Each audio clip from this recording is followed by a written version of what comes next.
I don't blame you for being frustrated. They've had it really easy under our old administration. Frankly, there was no reciprocal treatment. There was nothing happening out of this White House. So what we were allowing was other countries to use taxes, use tariffs against us, but then we would just take it. And those days are frankly behind us.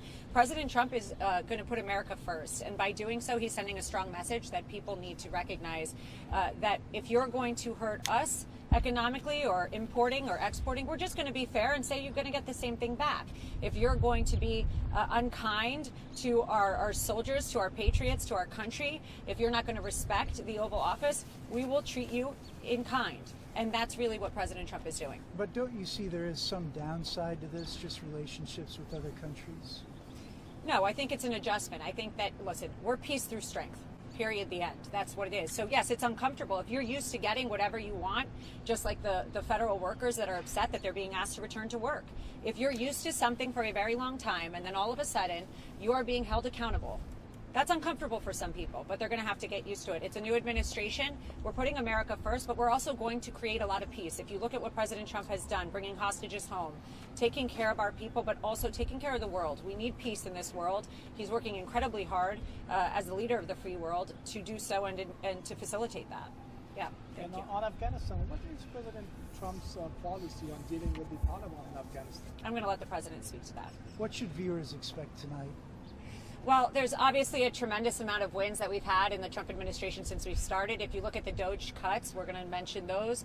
We're going to talk about a lot of things. Frankly, there's so much good that has happened. I know we have a lot of special guests that we're excited to welcome, the First Family, and really what we're doing looking forward. President Trump has done such a tremendous amount of work in just over a month here. I am so honored and proud, and I think the American people are honored and proud. And we need a recap of that, but also he's going to look forward at what he's going to be doing for this country. I'm excited. I can't wait to speak to you guys tonight. Yes. Is there a fear that tariffs are going to lead to inflation? First of all, the problem that we have in our economy at this moment is if you look at what Joe Biden just did in the last administration, we are not even a quarter in. We are dealing with a mass murder of chickens, which has created a ridiculous issue for American people where they don't even have eggs. And we are trying to correct all these things. So until we get rid of Biden's economy, which doesn't just disappear on the day that the president is sworn into office, until we fix that, and we will fix it, we're going to see repercussions of his behavior and his decisions. Alina, the Democrats are expected to bring a number of federal workers yes. tonight. Yes. Some of them are veterans who have been let go. Okay. Does the president starting to think about maybe some of those veterans who worked for the federal government and maybe what the administration can do to at least help salvage their lives? Well, as you know, we care about veterans tremendously. I mean, that's something the president has always cared about. Anybody in blue, anybody that serves this country.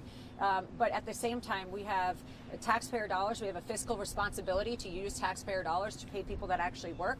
That doesn't mean that we forget our veterans by any means. We are going to care for them in the right way, but perhaps they're not fit to have a job at this moment or not willing to come to work. And we can't, I wouldn't take money from you and pay somebody and say, sorry, they're not going to come to work. It's just not acceptable. Just a few moments ago, President Trump tweeted, this is about less than a minute ago, if you'll respond to this, please. If companies move to the United States, there are no tariffs, exclamation point. Yeah.